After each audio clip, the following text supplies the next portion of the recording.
welcome back to the Washington Outsider Report on the Coalition Radio. For those newly joining the program, my name is Irina Zuckerman. I'm the editor-in-chief of the Washington Outsider. Today we have a special guest with us, Habiba Marhoon.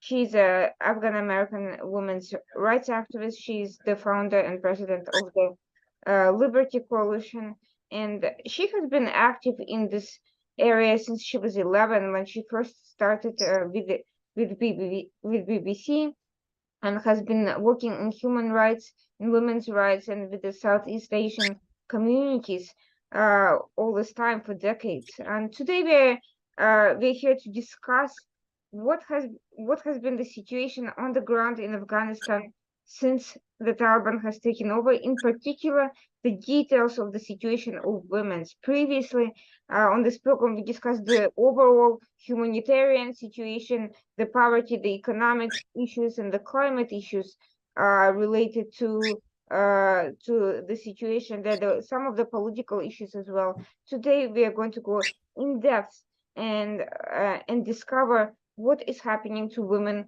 what goes on behind the headlines, and how this has come to pass. What deals have created this untenable situation. Habiba, thank you so much for joining us. Before we get into the heart of the matter, could you tell us a little bit about yourself, how you got involved in all of this, and what has been your focus? Thank you so much, Irina. Thank you for having me. Well, I was born in a very political family. So since childhood, I was aware of the political situation of Afghanistan. Meanwhile, as a woman, when things impact you, that's when you become more emotional and more involved in activism. And especially in a society like Afghanistan. That's also my case. Growing up as a refugee, facing discrimination, facing, society pressurizing you, and knowing the political structure because of my family and the background, that has brought me in this place that I'm in right now. I have been working with the South Asian community since I was a child, mostly after I graduated from high school. During my high school, I started Desi Club, South Asian Club, that we call it. We used to create events and programs. And then from there, I started working on Balochistan, human rights for Baloch people of Pakistan specifically.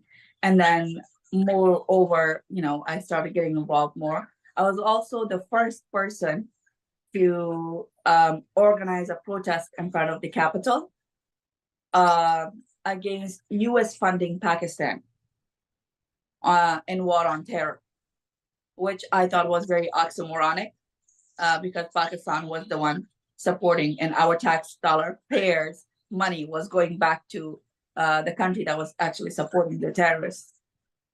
From there, after graduating my university, I decided to go back to Afghanistan and work in Afghanistan. I got involved with President Ashna Ghani's team. I was advisor during campaign, I was advisor to their cultural and media committee. I worked over there. And then slowly I went to the office of the president. And then I was promoted as a technical assistant or technical aide to President Ashraf Ghani and the Youth Diaspora Affairs. After the fall of the Afghan government, as everybody knows, Taliban has what makes the Taliban Taliban are two things. Their anti-woman agenda and their suicide bombers. So after the fall of the Afghan government, it was very obvious that the women of Afghanistan were going to suffer. Because I had worked in Afghanistan for a very long time with Afghan women, we started getting contacts, connecting with people. People started connecting with us. People started writing nonstop to each other, checking on each other, asking each other for help. And exactly at that time, so on August 15, 2021, That was when the Taliban took over Kabul. And on from August 15 at night to August 16, all the social media accounts of women, you could see them changing their names, deactivating them, erasing their identity, not just in the public sphere, but also on social media, which, you would consider that to be not as dangerous, less harmful. It's a freedom of speech. Everybody has the right to be able to argue, to write their opinion, to share their opinion about governments and rights. And and that was when women started asking for help, asking for support. Because in 2023, we had started Pashtun Women Viewpoint, and then I was involved in different other women's activism in Afghanistan. They started connecting and contacting us. And that was when I started the Liberty Coalition and went back helping those women. Since then, the situation has been quite precarious. Women judges and other active women have had to flee the country for fear of retribution. But what is it like for average women? We have heard about the impact of the guardianship system. Women can't leave the house without the guardian. They can't work in most professions. They can't attend universities. They have to cover themselves fully, and essentially they have been isolated and erased from the public sphere. How does that reflect on women? What are the details behind the headlines we have seen? We have heard about these laws, but what about their actual impact? The actual impact in terms of on women in Afghanistan inside. Mm-hmm. Violence against women, domestic violence has risen at its peak. Suicide, 15 years, 16 years younger than that, girls are committing suicides in different provinces of Afghanistan. Reports have been given. The UN knows about it. The Amnesty International knows about it. All the international organizations know about the impact that's having on women inside. But it's also the impact that is on an international level. It has ruined the image of Western countries. It has ruined the image of European countries and also United States of America, who went to Afghanistan, who had promised that they're going to help Afghan women. That image that was created of helping women for their rights, for equality, for democracy, it hasn't just impacted women on the ground that are committing suicides, that have tons of psychological issues right now. Tons of them. I get messages, and I will be more than glad to show, without sharing the numbers, with your audience, to see where one woman just yesterday wrote to me, said, "For God's sake, my only hope is you and the God. If you don't help me, we don't have anyone here anymore." I get messages like that. Now, what does it say about countries that promise them to help? So the impact is, no matter how many times we think that it's only on the ground on those women, just that in that one geography, it hasn't stayed there. It has impacted every other country that was involved in Afghanistan that has promised those women. The overwhelming amount of media attention has been devoted to refugees, to people who fled the country, but not nearly enough is being said about those who remained. In part, I'm guessing because it's too much of a shame to cover the situation for people who cannot be helped, especially when the international community has failed them so completely. So the focus is on the refugees because this is the people who are being helped in some capacity. So let's talk about the people who remained, how and why they remained, the choices they are capable of making under the current circumstances, how are they reacting? How are they trying to adjust, and what is being done practically to help the women in those situations and their families? How and why are they remained? This administration should answer that.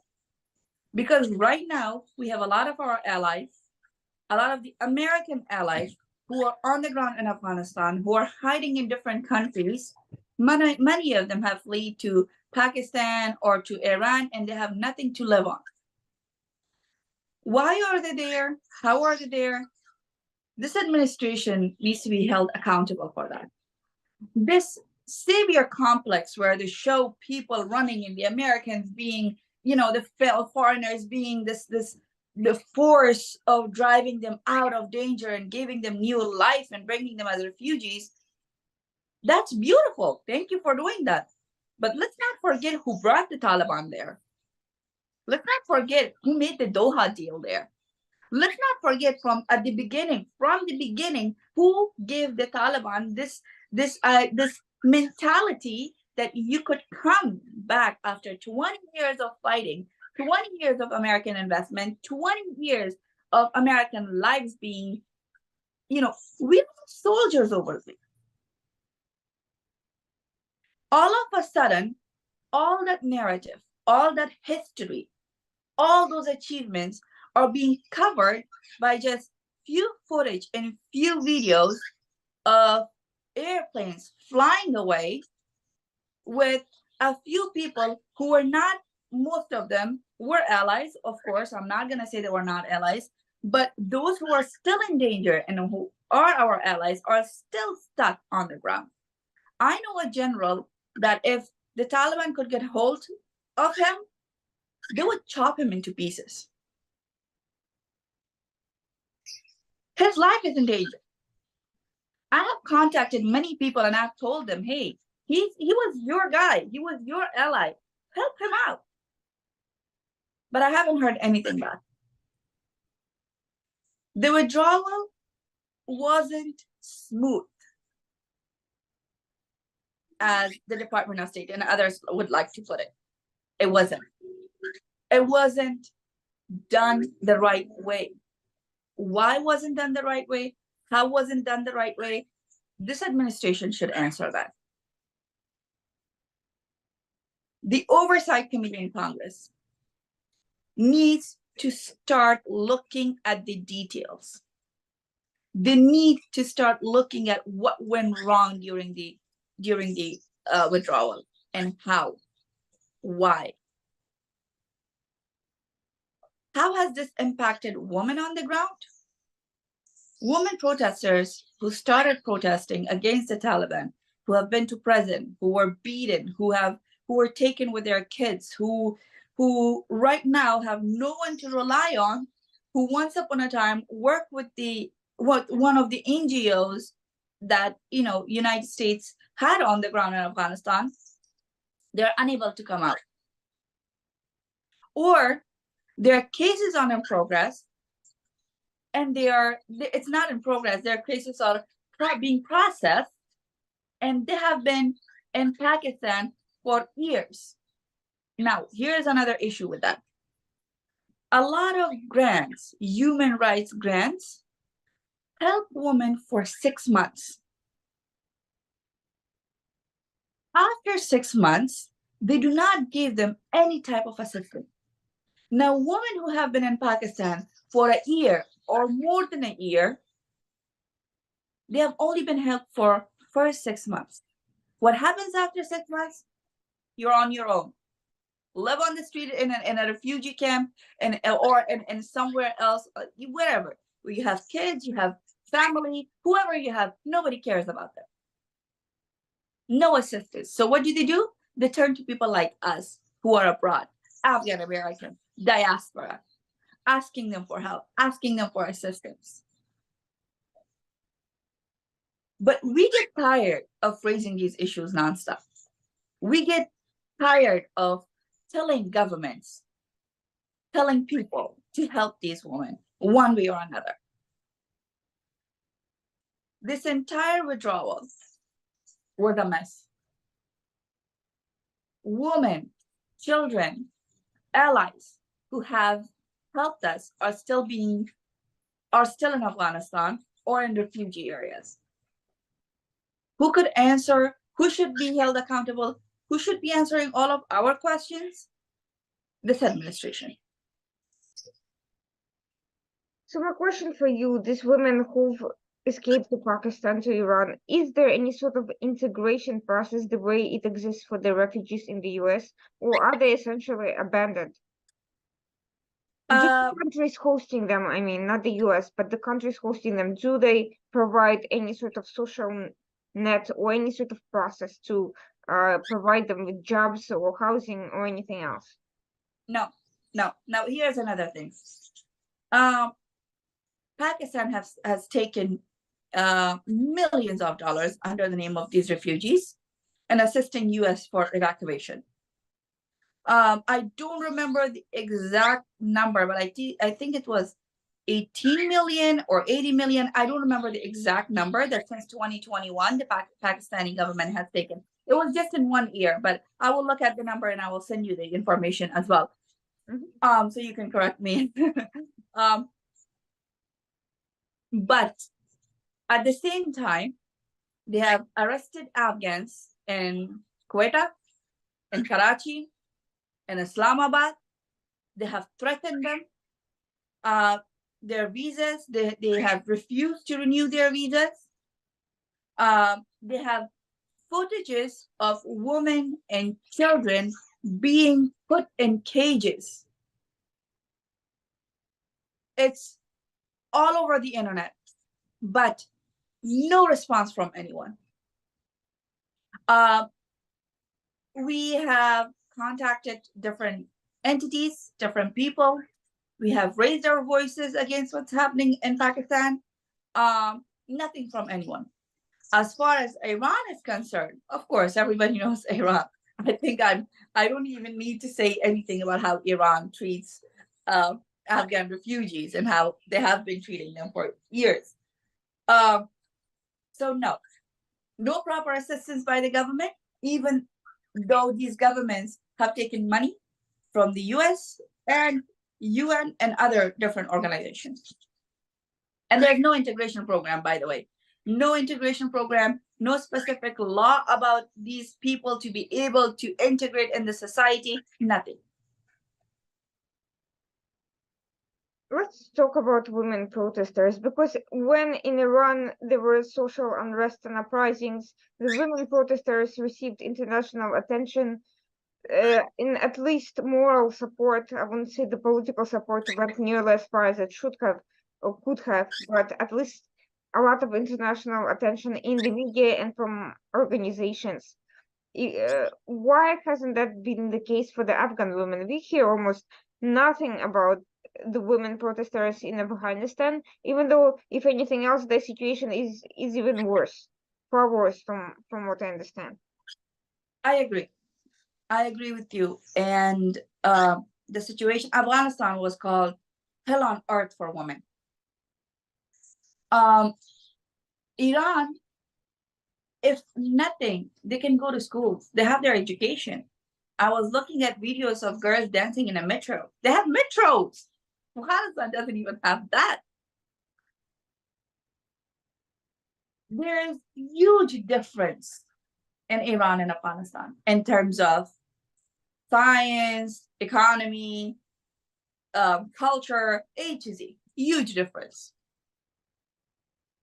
Now, why are people talking about women in Iran? Remember, it took Iranian women 40 years to come on the streets like that. When the Afghan woman, August 15, 2021, the Taliban entered, August 17, Razia Barakzai, an Afghan protester, was standing in front of the presidential palace. The Taliban were holding guns to her, and she said, "You don't own this house. You don't own my country. We refuse to accept you." One day after the Taliban came, Afghan women started protesting. But the world has decided to completely abandon Afghanistan. And this administration has decided to put the reports of Afghanistan, suppress the information, suppress the truth, but support Iran. Now we have, of course, we support Iranian women. Everybody supports Iranian women. We're always against extremism. Any woman who suffers around the world, we support them. But there are also this selective truth, selective judgment, and selective reality for some people that has brought in a lot of anger in Afghan women. That we were your allies, we worked with you, you trained us, now you're abandoning us. You're not even listening to us hearing, but you're hearing and listening to other women. And that doesn't mean you shouldn't listen to other women. It means hear it out loud as well. Afghan protesters, they have been on the streets nonstop. If couldn't be on the streets, inside their houses, on social media, using different media sources and platforms, raising their voices against a terrorist group. Remember, they have the Taliban right now in their ministry. The Taliban have a suicide squad right now, official suicide squad. And these women are standing up to them. So your question is something that we have been complaining about it nonstop. And we're asking the world to pay more attention to those women. But this administration has somehow decided to hide and bury the truth. You just mentioned the official suicide squad the Taliban has. Now, in most of the Muslim world, suicide bombing is condemned, but the Muslim Brotherhood and its leadership, specifically Qaradawi, who is now dead, have in the past endorsed suicide bombing. Is there a connection between the Taliban ideology and that circle of Muslim Brotherhood scholars that has in the past endorsed suicide bombing, or is that some other source that they are relying on for their to justify that sort of killing?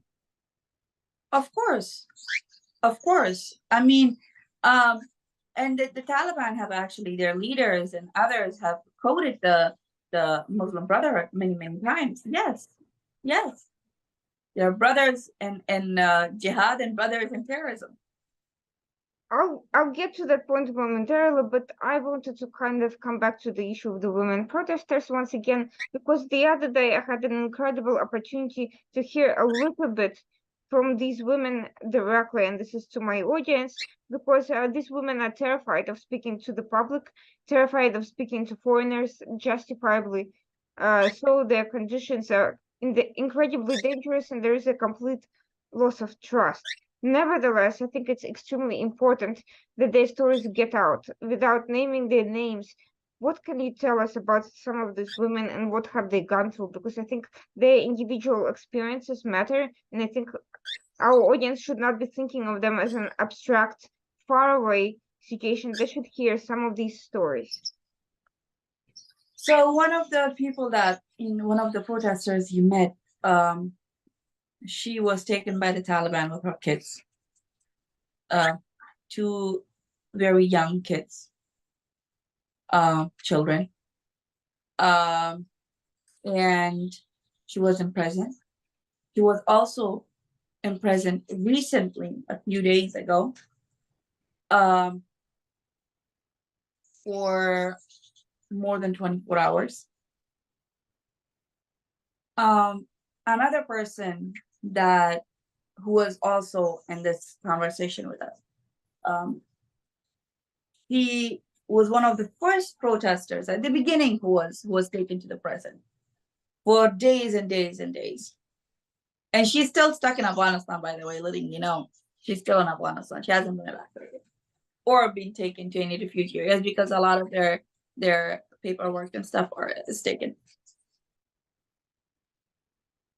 Meanwhile, another person that who I can't name. I'm sorry that I'm unable to name names, and I'm just calling them person at this point. It's for their own security reasons. I don't want to put anybody in danger.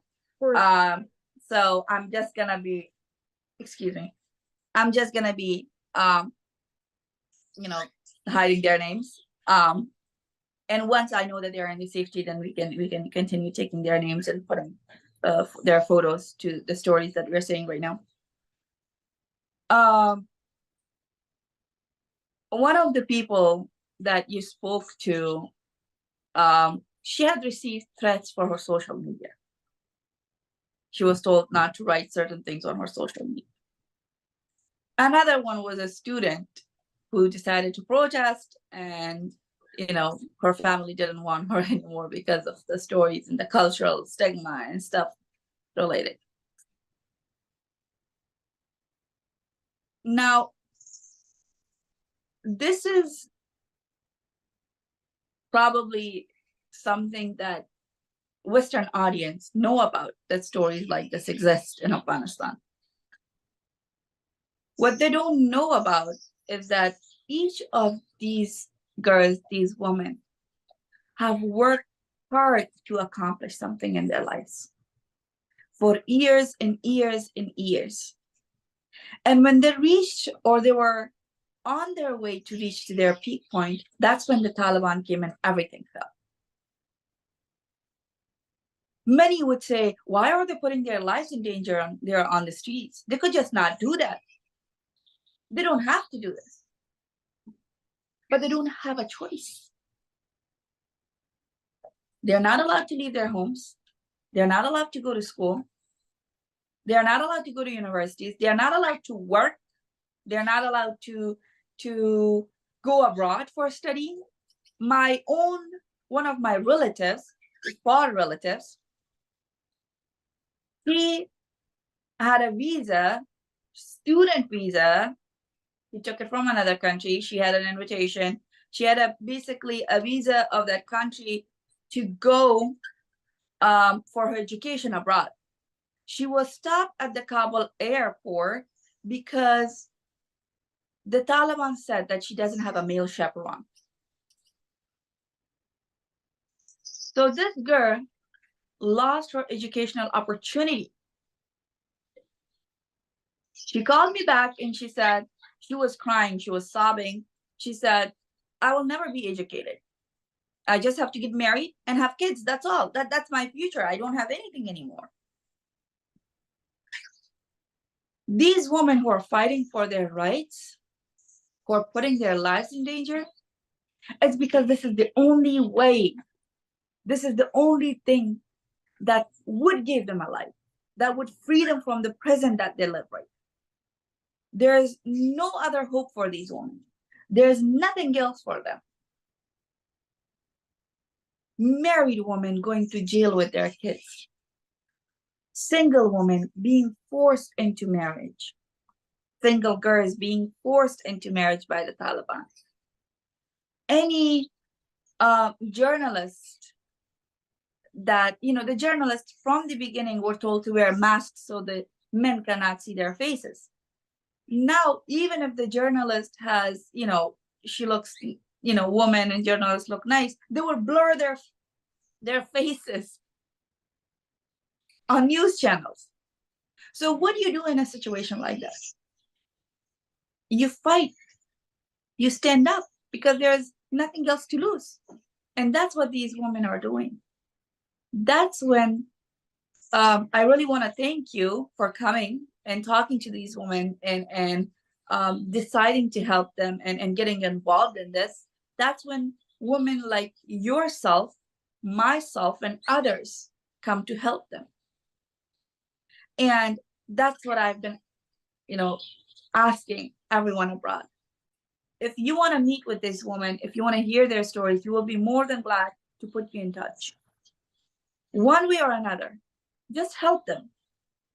It doesn't have to be through us. We don't have to be involved in it. We will just put you in touch with them and help them. Help these women. In terms of assistance, you mentioned your work with the Liberty Coalition. Can you tell us what specifically kind of assistance have you been providing to these women? We have been advocate for women's rights for a very long time. We have leadership classes for girls. We have 50 students in leadership classes. We started coding classes for them. We have been educating them on coding at the same time. We gave them at the beginning, the Liberty Coalition was able to secure 13 scholarships for girls from one of the provinces in Afghanistan. And then we were able to put them in different STEM schools, different programs. At the same time, we are also able to put some of the women in the most vulnerable areas with these networks of women rights and women advocacy programs that are unable to have reach there.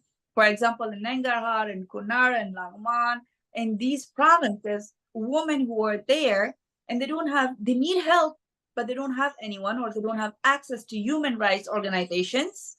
We put them in touch with those organizations so those organizations can help them. And somehow we on the ground can assist them if our assistance is needed. If not, we put them with the right organization so the organizations can take the lead on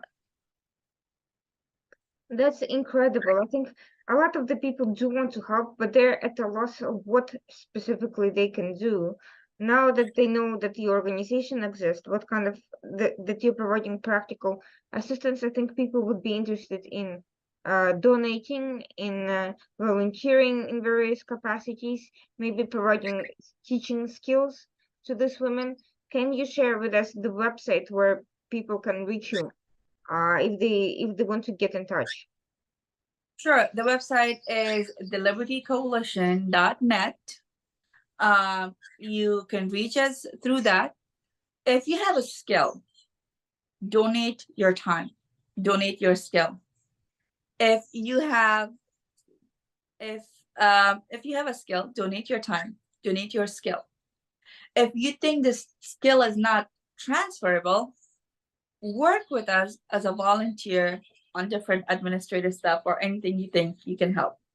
And if you couldn't do those two things, then donate money so we could help those people on the ground. But for us, the priority is always transferring skills and helping and connecting those women to the right organizations.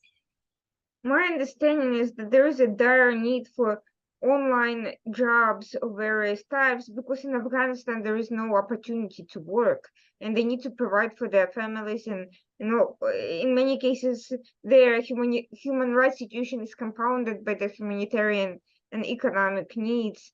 What kind of jobs are we talking about? What would be a good fit for some of these women? What kind of skills do they have? What's the best way to kind of connect them to opportunities abroad? A woman who are journalists, they could easily write reports. They could easily collect data. They could easily help in that kind of area. Women who have studied IT, they could help with the IT help. Women who were lawyers, they could help you on working on in Muslim countries and working on the Sharia law, working on the different aspects of women's rights in Islam and helping women who have faced violence in that area as well. So there are a lot of women who have a lot of skills. We just don't know the organizations who are willing to hire them at this point. We don't know if the world is ready to employ women inside Afghanistan yet. And that's what we are pushing right now. We are pushing to get women who have been studying coding with different companies inside the US. So if we could do that, then we will be able to bring in more change in Afghanistan and sort of an independence for women. That is something I think that more people might be interested in had they been even aware of that. And I hope after this video airs and after it can be shared with different people active in different fields, as a call for action, this is something that is easily doable, does not require significant resources or risks on anyone's part. It's just a common sense solution that people can do from anywhere, and that can be make a huge difference. Speaking of differences, I want to kind of circle back to the Taliban, and I was actually shocked at the cynicism that has allowed the Taliban to whitewash their anti-human rights misogynist agenda, one of which was their alleged environmental concern. They banned women under 35 from driving, claiming that it's in line with their push for environmentalism, anti-climate change initiatives, and reducing emissions. The fact that they would even make such an uh, argument is shocking, and yet there hasn't been a huge pushback against it from the environmental activists around the world or from anyone with an iota of common sense. What does it say that the Taliban can make these astonishing pseudo environmentalist arguments to support completely unethical, internationally illegal regulations? Well, everybody knows it's an excuse. They just want to suppress women. That's not a that's I don't think it's a question anymore. Um, but one thing that we know is that whether environmental issues in Afghanistan have let's call the elephant in the room. Environmental issues in Afghanistan have never been huge. You have to remember in Afghanistan, people are at the survival level. Mhm. They're living one meal to another meal to another meal. So environmental was never, even though the previous government during the Republic, the government tried to bring in a lot of attention to it. There were huge campaigns, there were huge programs, but the situation in Afghanistan was in a way that it's a war zone, and war zone, all you talk about and think about is your own survival, your life, individual life, basically. Another thing regarding the organization that you mentioned, I think yesterday you were there when one of the girls mentioned that she went to a program, a place, one of the offices for polio, to talk to them if she could start, working as polio assistant, the ones who go to door. I don't know the exact name, what it's called, but and she said that the foreigner started laughing and said, "What kind of people are you?" And the girl said, sarcastically, he told me this, and I said, "What do you mean?" I was kind of in a shock and kind of offended as well, why he was saying this thing. And she said that the Taliban have told us that if you want to administer polio to the Afghan children, remember, Afghan children in their own country for the future of their own generation, then you have to pay us. So a lot of NGOs that work in Afghanistan, and I think she named a couple of NGOs, which I will not name for legal reasons over here, that work on the ground, did pay money to the Taliban to be able to work on the ground. So to expect NGOs, organizations, not just NGOs, in general, organizations and institutions that are working in Afghanistan, that have been working there, to expect them to do something greater than what they have been allowed to do in Afghanistan, I don't think that's doable. I don't think that's even gonna work. And I don't think that the environmentalists ever cared about the environment in Afghanistan on a general note. I don't think that the world feminist movements and feminist organizations right now care about Afghan women as much as they should.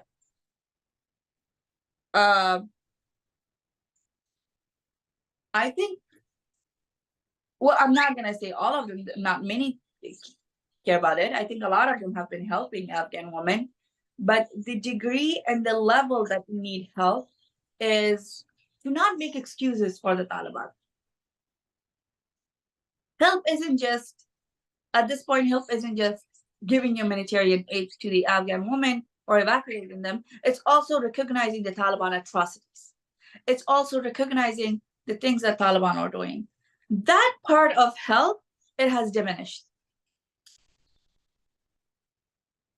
So your question is very much valid, but you have to remember, for any organization, any institution, any sort of activists that are working in Afghanistan to raise their voice, they have to be the Taliban first. This situation is completely unacceptable, and yet there are those who made it accepted, who sold this Taliban as a somewhat more moderate force than before, than a typical normalized kind of Muslim entity to the international community. And we know who those people are. And one of those parties is Qatar, which has hosted Taliban for years, gave them political office, and trained them in the sort of Western buzzwords and language and PR that is acceptable to the international institutions and to Americans, and that made them less shocking to accept. And now Qatar has, not only after selling this horrific human rights abusive entity, it has become the US main partner on Afghanistan and essentially administers US policy in Afghanistan. Basically, it's like letting the fox guard the chicken coop. The way I see Well, it.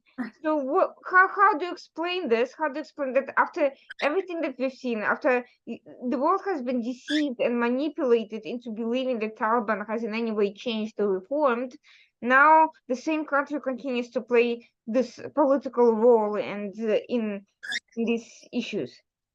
well, don't even get me started on that one. To know how wrong Qatar was from the beginning of the peace talks, I will just give you a very little thing on that. To know how wrong Qatar was from the beginning was that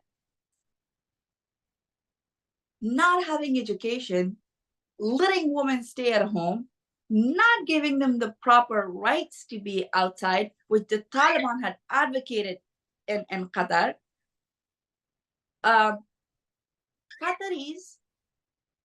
accepted this as an Afghan culture.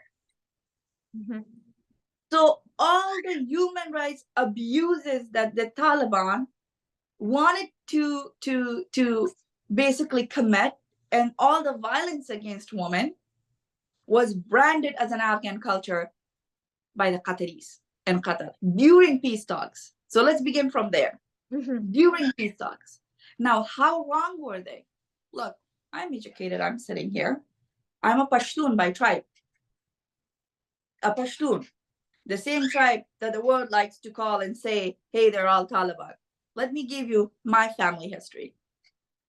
My dad is educated. My mother is educated. My mother graduated from Kabul University. My aunts graduated from Nangarhar and Kabul University. My grandmother was a poet.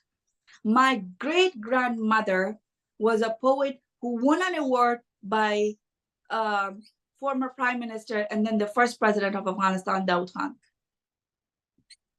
Generations of education. But this is just my example. But all this was washed and thrown away by the Qataris. All our beautiful history, our history where remember, the United States of America didn't have the right to vote when the Afghan woman had the right for education, for vote, for everything at the time. Before the US got their rights, before women in the United States got their rights, King Amanullah Khan gave that right to women in Afghanistan. All that was washed away by Qataris. all that was cleaned and thrown away. All the beautiful history of Afghanistan was thrown away, and all the violence, all the human rights abuses, everything negative a terrorist group could bring into a country was branded as an Afghan culture. That was when we knew that Qatar is not on our side anymore. Qatar is not on the women's side, women's of Afghanistan's side.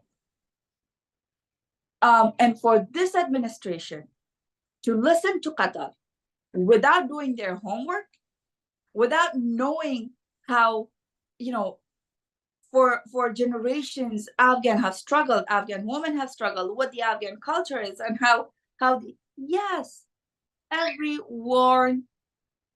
torn war, a country that has experienced war has its issues. Those issues get embedded in the society. We are not denying that. Nobody is denying this. I'm not saying Afghanistan is heaven on earth. I'm not saying Afghan culture doesn't have issues. I'm not saying Afghan men do not have issues. I'm not saying Afghan women do not have issues. I'm not telling you that my culture is okay. I understand that. But to brand a terrorist group's violence and their own agenda as a culture, that's a disrespect. And this administration accepted that and thrown away Afghanistan in the hands of Qatar. So don't even get me started on Qatar, as I said. Well, it sounds like it was a very convenient excuse for everyone involved. But at the very least, I think at this point, the international community should wake up that they were deceived, that they were manipulated, and that it's quite frankly what they would not accept in their domestic context as a stereotype against any particular group, as a racist, bigoted, and stereotype, they came to accept as an argument, and this soft bigotry of low expectations that has allowed the West to allow human rights abuses around the world under the premise that it's the culture. I think that's it's horrifying, especially when people don't even want it, and certainly not everyone does. It's a complicated society, it's a complicated story, and certainly when there's years of treachery in the making and years of countries arming and helping Taliban train, they will have military superiority that will make it, and there will be the morale and psychological dominance will be on their side. It's a simple military issue. People are not going to be as motivated to fight if their government is corrupt, if it has abandoned them, and if there's no clear leadership or hierarchy of leadership or visible support. That's all understandable issues, and they're not easily resolvable, but it also is not an excuse to abandon everyone and to use a group of terrorists as a to give them any legitimacy, and not to try to find a solution, even if it's complicated to find. And what I see is there's an attempt to distance through the media, through the international political community, NGOs. There's a distancing from this mess, as if it will not come back to haunt us, as if there is no human potential being wasted, as if we don't have a moral obligation to the people who have been misled and then abandoned. So I think it's very important to continue discussing this, to continue drawing attention to the story that needs to have more eyes on it, not fewer, and that and it needs to get to the point where it's more shameful to stay silent than to speak about it. Yes, there's a responsibility. Yes, there's moral shame in the way everything came out. It doesn't mean that everyone was involved in that decision making. That was obviously U.S. foreign policy choice, and most people had nothing to do with that. But that doesn't mean that now there's nothing more to be done. There's no pressure that can't be put to re-examine this policy and to examine what can be done. And it's voices like yours that kind of bring it all back to attention. I don't think Qatar and Taliban should dominate the conversation on this issue. I think the Afghan people should have that voice, not the people who made the decisions for them without their buy-in, without their input, without them being asked about it. I think it's absolutely horrendous that these decisions were made without the input of the Afghan people themselves. Thank you for saying that. Yes, we all agree with that. Thank you so much for actually being an ally and putting that. I don't expect this to be solved overnight. Obviously, nothing ever is, but I do think that if we can continue bringing it to everyone's attention and make the world not forget it.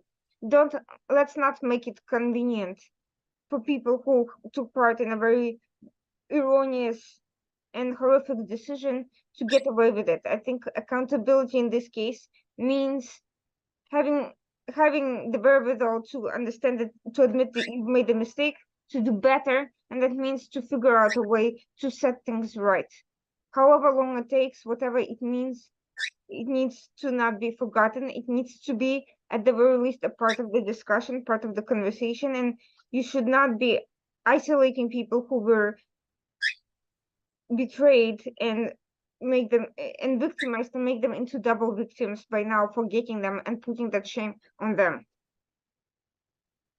I agree. I mean, there is nothing. You said perfectly, on my behalf as well. And it's allies like you that have been the most helpful for us throughout this entire time.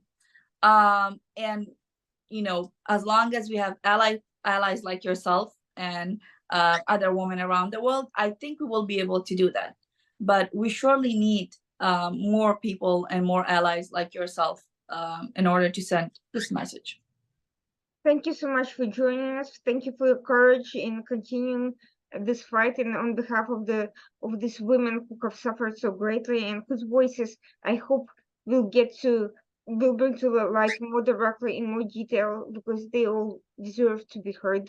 If you have these politicians who are sounding off endlessly, who've committed these crimes and who now have endless platforms and megaphones to amplify their failed messaging, then these women deserve at least no less, in my opinion. So I hope to hear from them as well in the near future, and certainly a lot more from you and your organization. For everyone watching this program, please visit the Liberty Coalition website. Please get in touch with Habiba, volunteer, at least just listen, engage in conversation, learn more. At least that's the least you can do.